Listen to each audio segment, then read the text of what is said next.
Now then, the panel here, I don't know, different individual. You know, Edison is a man, he can reason from 10 to 6 in the morning. You ever stop him? That's what I have to say. Because the phone don't stop ringing. You know, I know ordinary person that. This man here, Edison, you know. So we have status inside the house here, right? This one here, as I always say about him, this is his area, right?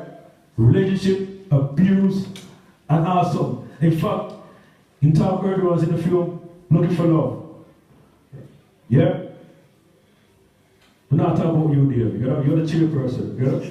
Yeah? So, you know, Sister Grace, you know, who is a hands-on entrepreneur, and when it comes to any kind of personal development, you know, she knows it inside out.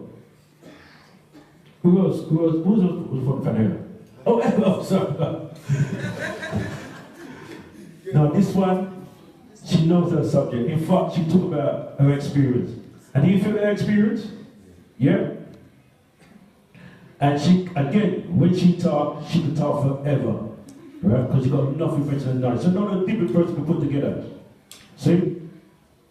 So like I said before, we'll put a part 2 next month. But we definitely need people to help to promote it for us. About tickets. And again, we're gonna sell tickets for £2 for £5. We'll get numbers in, and it should be packed. Now then, do you think it should be packed next month? Yeah? Put your hands in there. Should we pack next month? Yeah. Okay then, absolutely. So what, people standing all over the place. Okay then. So there you are. You got 2 hours takes away? Okay then. Come on, give up that.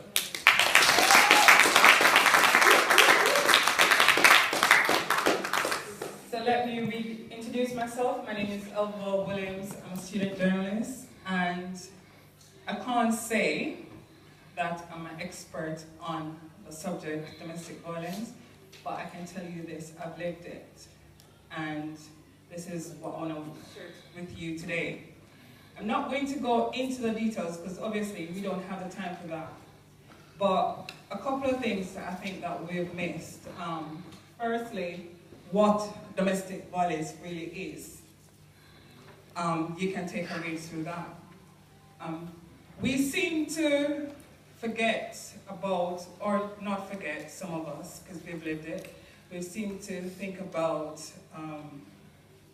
the physical aspect of domestic violence.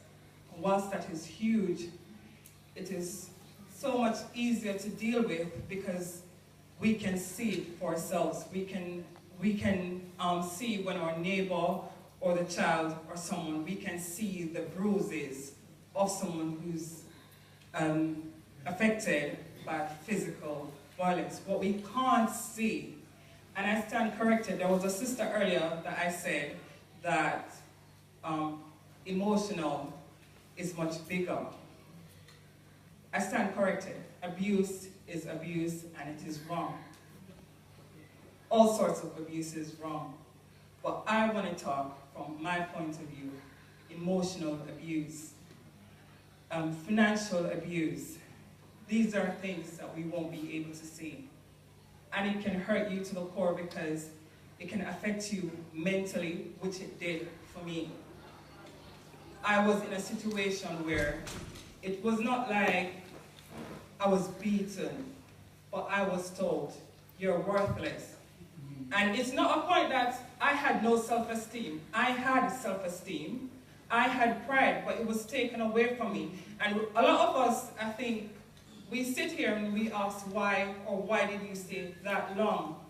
As the lady said before in the clip, there's no real answer to it. And sometimes, like, I was one of the lucky ones. There are a lot of people today who's living in it, and we can't recognize it, and that was my problem, my first problem. I could not recognize that I was being abused because I was told, you're worthless, you're nasty, you're lazy, you can't do this. And I was not held or chained in a house. I was told every day, get out of my house. Yes, but I was still there. I was afraid to go outside. I heard the walls talk to me. That's how much it affected me. When he was gone to work, I was home crying. I had to call 999 and said to them that I was going crazy because I felt this, I lived this, and it was not easy for me. I was thrown out of a house, and I don't have it today, but I don't know if anyone's been here on spousal visa. Anyone? Well, no. I came here on a spousal visa. I know that is one of the worst things that the government could ever do is facilitate slavery. I think that they are, and I will stand by it. They're facilitating. I was supposed to take a clip today that will show you what a spousal visa looks like. Now, anyone who knows what a passport, or all of you who have a passport, we know that a passport belongs to the government. Is it so? Yes. All right. So you're the holder of the passport. My passport had my ex-husband's name in it, and I am spouse of. His date of birth was in my passport, meaning he owns me. And a lot of us would not agree with that he owns me. But I was told, when I stood up to him, I was told by UKVA that your husband does not want you anymore. He says that you need to go. He's not sponsoring you anymore after I've been abused. I was one of the lucky ones who had actual evidence that I was being abused. A lot of people can't say that because you can't really see the scars that are laid on someone's mental, in someone's brain or in your heart. You can't see that. Can I just ask a question? In a situation like that, are the police, if their hands not tied in terms of... Let me get to you. How I got help was I got help from a Women's Aid. And for people in my situation, it's kind of difficult because first you've got to have evidence. If you're going to the police, you've got to have evidence. So basically, over a period of time, I was talking to a psychiatrist. I was pregnant. I spoke to nurses, and they actually had to kick him out of the hospital at one point because he was so abusive to me whilst I was in hospital. God bless my twins. I lost them, but that is what happened with me. No, there's a lot of us, we don't recognize the different steps, and we don't know the different signs of abuse. Someone was talking about the telltale signs. People, what was the word?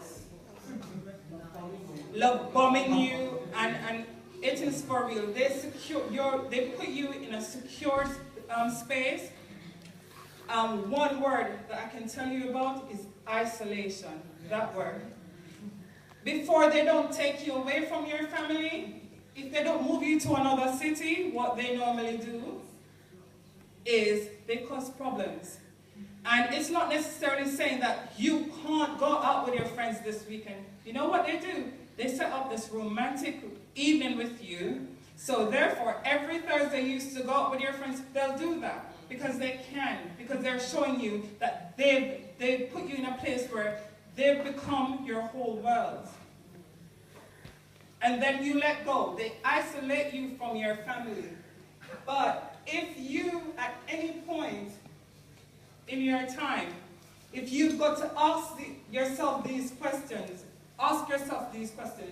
like, are you afraid of your partner most of the times? Do you avoid certain topics just so that you don't anger your partner? Do you believe that you need, or believe that you should be mistreated? Because sometimes you feel like, you know what, he's only angry because I did this. I shouldn't have, he was asleep. I shouldn't have worked too hard. I shouldn't try to talk to him. He just came from work, he's tired. If you have to feel like this, you know something is wrong.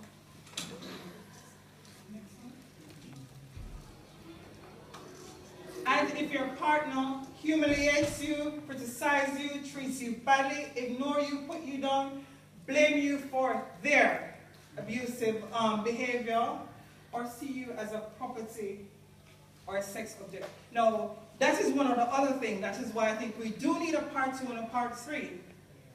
Because we can't seem to talk. Cannot talk about sexual abuse in a marriage. How can a husband rape a wife? Or a wife rape a husband? That kind of thing.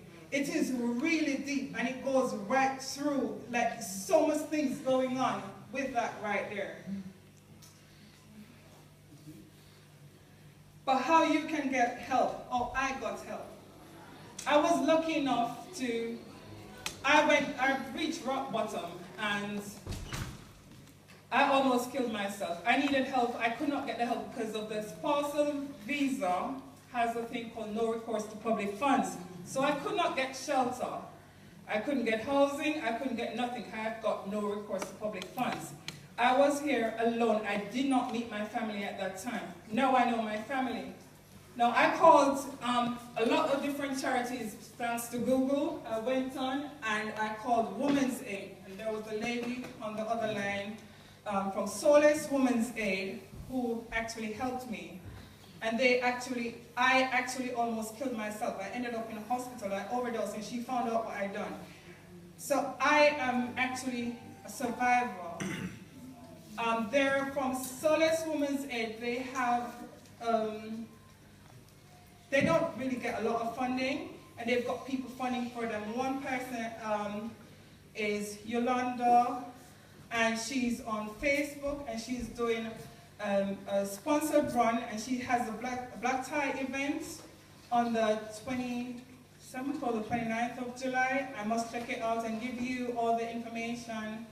Please help that charity. They're trying to raise enough funds to give women counseling. They have refugees, and they have so much different. They give advocacy as well and help. So if you can, like, this is my story, and this is a lot of other women's story who is not as fortunate as me right now. So if you can help with that charity, I will give you the information after this if you're interested in doing this. And we as a community, it is our duty to do this for each other. And if you recognize anyone being abused, please call. If you cannot step in for yourself anonymously, you can call. If you yourself is going through any kind of abuse and you feel you don't have to give your name or anything, just call and ask for advice, please. I'm begging you. It might just save your life.